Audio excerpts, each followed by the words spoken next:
Hello बच्चों, तो कैसे हैं आप सभी। रे ऑप्टिक्स में आज हम लोग लेकर के आए हैं लेक्चर नंबर 4, जिसमें आज हम लोग डिस्कशन करने वाले हैं some important definition with related to spherical mirror. मतलब कुछ महत्वपूर्ण परिभाषाएं किससे संबंधित, गोली दर्पण से संबंधित महत्वपूर्ण परिभाषाओं का आज हम लोग अध्ययन करेंगे। तो इधर हम लोग गोली दर्पण बना लेंगे, फिर उसके बाद उसका अध्ययन करेंगे तो ज्यादा बेहतर रहेगा। हम जानते हैं गोली दर्पण क्या होता है। कांच का एक खोखला गोला होता है, कांच के खोखले गोले को बीच से काट दिया जाए, लो बीच से काट दिया तो कुछ इस तरह के दो हमारे पास गोली दर्पण आ जाएंगे। आ गए। अच्छा, अगर दो दर्पण आ गए, देखिए एक बार क्या करेंगे हम लोग, जो पॉलिश करेंगे दबी हुई सतह पर करेंगे, ठीक। और एक बार हम लोग पॉलिश क्या करेंगे, एक बार हम लोग पॉलिश क्या करेंगे, उभरे हुई सतह पर पॉलिश करेंगे। ये सब हम लोग पिछले लेक्चर में कवर कर चुके हैं, ठीक है बच्चों। देखिए, तो अगर हम दबे हुए सतह पर पॉलिश कर दें तो इसका हम लोग नाम क्या देते हैं बच्चों, उत्तल दर्पण नाम देते हैं। अगर उभरे हुए सतह पर पॉलिश कर दें तो इसका नाम क्या देते हैं, अवतल दर्पण नाम देते हैं, ठीक। तो इसको हम लोगों ने क्या नाम दिया, कॉन्वेक्स मिरर नाम दिया, कॉन्वेक्स मिरर। इसका नाम क्या दिया, कॉनकेव मिरर नाम दिया, ठीक, कॉनकेव मिरर नाम दिया।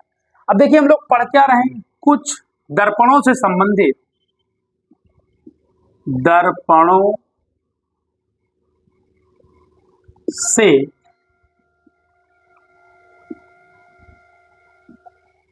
संबंधित कुछ महत्वपूर्ण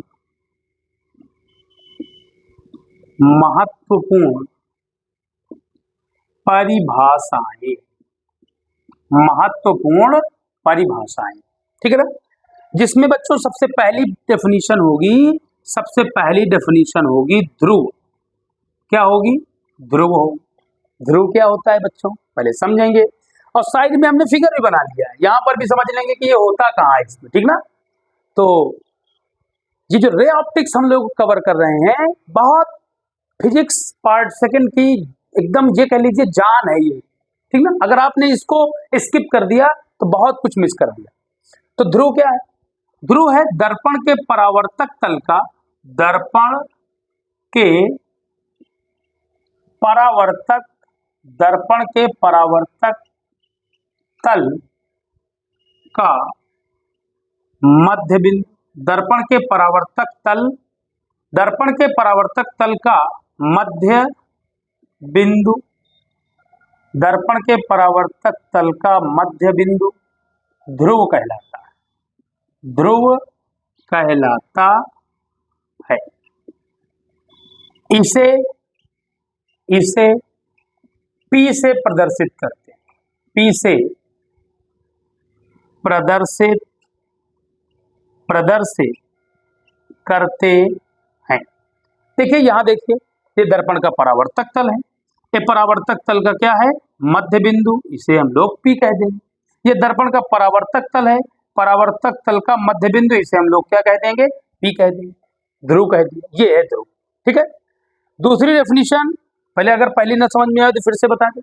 ध्रुव, इंग्लिश में इसको हम लोग पोल कहते हैं, इंग्लिश में इसको हम लोग क्या कहते हैं, इंग्लिश में इसको हम लोग पोल कहते हैं, ठीक। इंग्लिश में इसको क्या कहते हैं, pole. Mid point of reflected surface is called mid point of reflected surface is called pole. दर्पण के परावर्तक तल का मध्य बिंदु ध्रुव कहलाता है, ठीक है बच्चों। अगली जो डेफिनेशन होगी वो होगी वक्रता केंद्र। क्या होगा, वक्रता केंद्र। ये क्या होता, centre of curvature, centre of curvature. देखिए सेंटर ऑफ कर्वेचर क्या है, ध्यान से समझेंगे। कांच का जो खोखला गोला था, है ना, और ये गोली दर्पण कहे जाती है। तो जो गोली दर्पण जिस कांच के खोखले गोले से काटा जाता है, भाई ये कांच का खोखला गोला है तो इसका कहीं ना कहीं केंद्र होगा कि नहीं होगा, ठीक। और ये गोली दर्पण है, तो बात को समझना, गोलीय दर्पण जिस जिस कांच के खोखले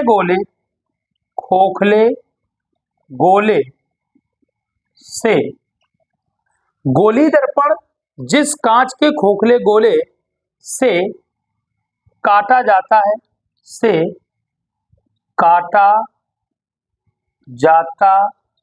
है कांच के जिस खोखले गोले से काटा जाता है उसका केंद्र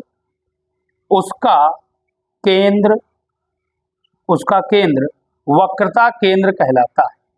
वक्रता केंद्र कहलाता है। इसे सी से व्यक्त करते हैं। किससे व्यक्त करते हैं भाई? सी से व्यक्त करते हैं।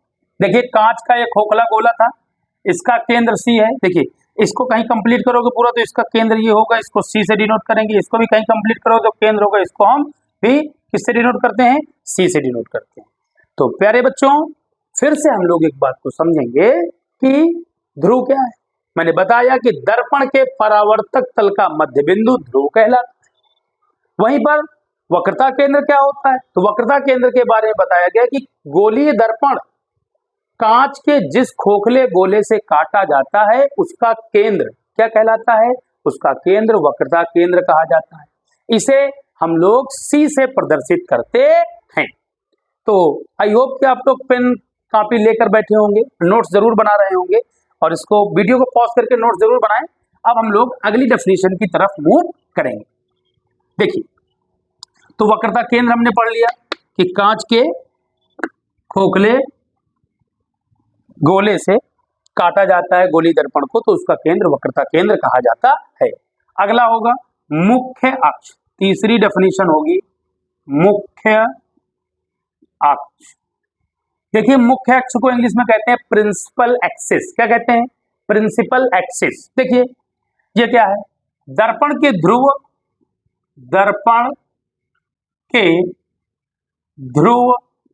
व वक्रता केंद्र से होकर जाने वाली रेखा दर्पण के ध्रुव व वक्रता केंद्र से होकर जाने वाली रेखा दर्पण के ध्रुव व वक्रता केंद्र से होकर जाने वाली रेखा मुख्य अक्ष कहलाती है। मुख्य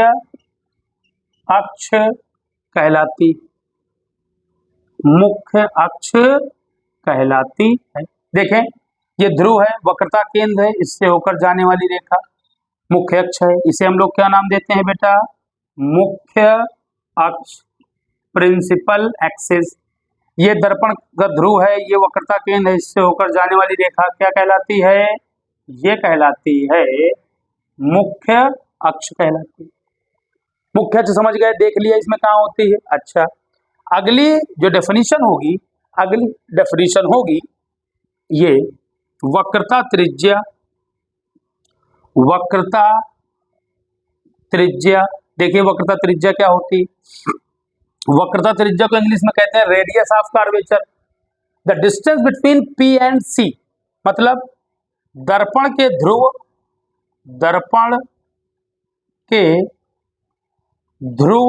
व वक्रता केंद्र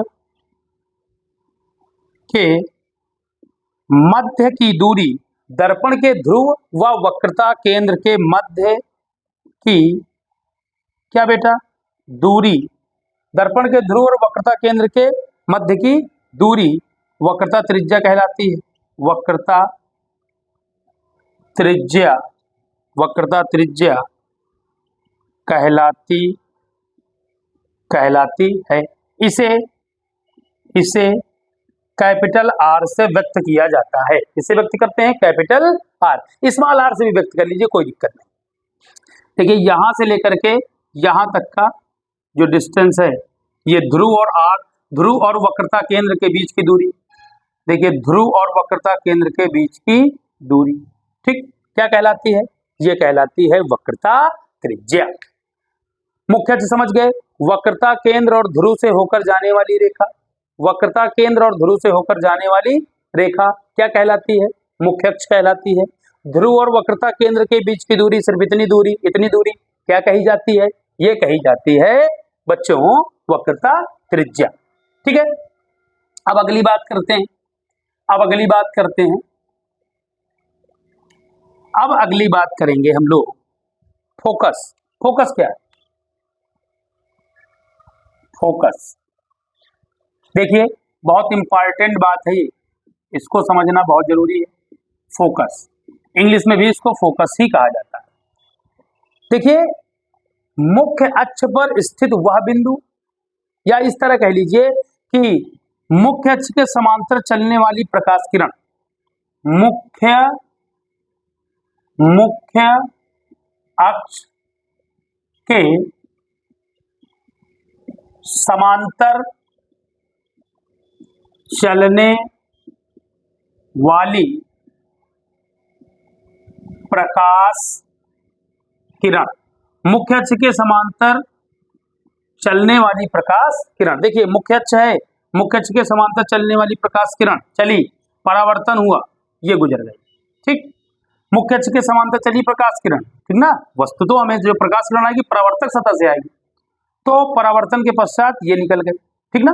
तो मुख्य, अब यहाँ पर देखिए अगर हम यहाँ से देखें तो हमको ये किरण यहाँ कहीं से आती हुई दिखाई दे रही है, यहाँ कहीं से आती हुई दिखाई दे रही है, यहाँ कहीं से गुजरती हुई दिखाई दे रही है। तो मुख्य अक्ष के समांतर चलने वाली प्रकाश किरण परावर्तन के पश्चात,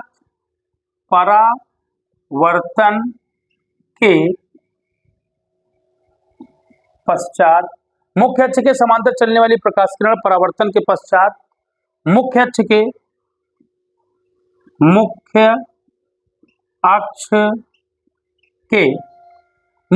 के जिस बिंदु से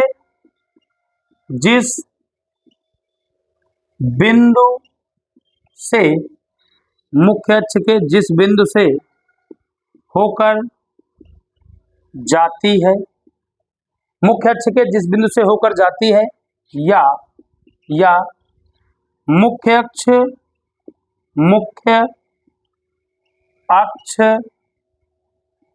के जिस बिंदु से आती हुई प्रतीत होती है, जिस बिंदु से आती हुई प्रतीत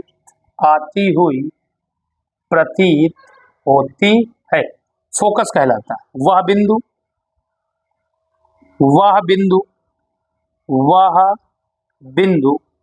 फोकस, कैपिटल एफ से डिनोट करते हैं, फोकस कहलाता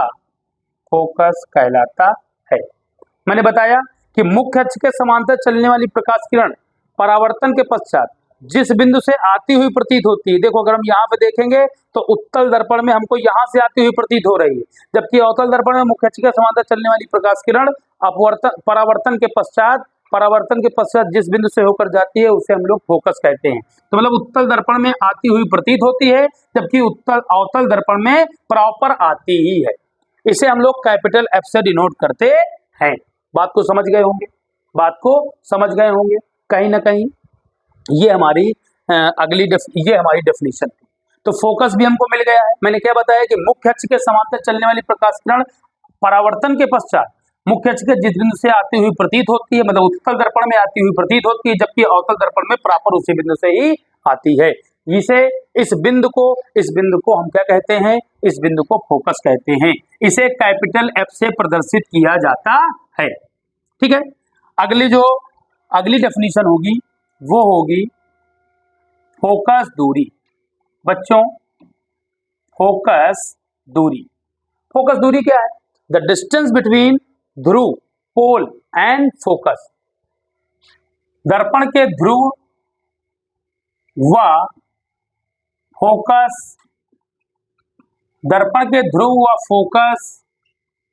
के मध्य की दूरी, दर्पण के ध्रुव व फोकस के मध्य की दूरी फोकस दूरी कहलाती है। क्या कहलाती है? फोकस दूरी कहलाती है। इसे स्मॉल एफ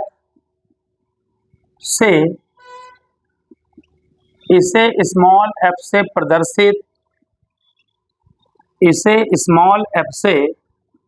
प्रदर्शित करते हैं। देखिए ये ध्रुव है और ये फोकस है, इनके बीच की जो इतनी दूरी होती है इसे स्मॉल एफ से दर्शाते हैं।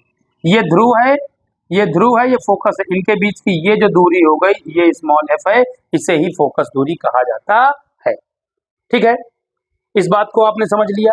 अब आगे हम लोग आज की जो लास्ट डेफिनेशन है इस पर चर्चा करेंगे। इसको बहुत ध्यान से समझ लीजिए, इसका अपना अलग इंपॉर्टेंस है। ठीक है, तो इसको जरूर नोट कर लिया जाए। और आज की जो लास्ट डेफिनेशन होगी वो होगी फोकस तल। क्या होगी बेटा? फोकस तल। आज की लास्ट डेफिनेशन क्या होगी? फोकस तल। देखिए आज की लास्ट डेफिनेशन होने वाली है फोकस तल। ये हमने बनाया, देखिए एक अवतल दर्पण, ये हमारा एक उत्तल दर्पण है, ये हमारा एक अवतल दर्पण है, ये हमारा एक अवतल दर्पण है, ये हमारा उत्तल दर्पण है, ये उत्तल दर्पण है, और बच्चों ये हमारा अवतल दर्पण है। सभी ने देखा ये ध्रुव था, ये फोकस था, ये वक्रता केंद्र। ठीक है, ये फोकस और ये वक्रता केंद्र, ये ध्रुव था, ये फोकस और ये वक्रता केंद्र। ध्यान से समझे, फोकस तल क्या है?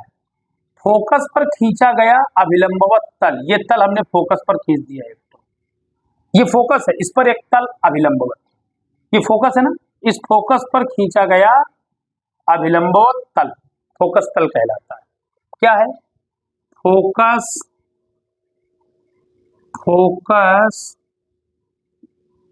पर अभिलंबवत, फोकस पर अभिलंबवत खींचा गया तल, फोकस पर खींचा गया अभिलंबवत तल फोकस तल कहलाता है। क्या कहलाता है? फोकस तल कहलाता है। इंग्लिश में फोकल प्लेन कहते हैं, इंग्लिश में क्या कहते हैं? Focal plane. तो किसी भी दर्पण के फोकस पर जो एक परपेंडिकुलर सरफेस खींच दी जाए, अभिलंबवत तल खींच दिया जाए, उसे हम लोग क्या कहते हैं? फोकस तल कहते हैं। तो वीडियो को और ज्यादा ना बड़ा करते हुए आज की वीडियो में जो हमने डेफिनेशंस गोली दर्पण से संबंधित कवर की हैं, इन डेफिनेशंस को जरूर डीप में जाकर पढ़ा जाए, क्योंकि बिना इन डेफिनेशंस के आप बहुत अच्छे ढंग से डेरिवेशन वगैरह क्लियर नहीं कर पाएंगे। ठीक है, तो वीडियो को अंत तक जरूर देखा जाए, और वीडियो पसंद आए तो चैनल को सब्सक्राइब करें, लाइक करें, कमेंट करें। Thank you for watching.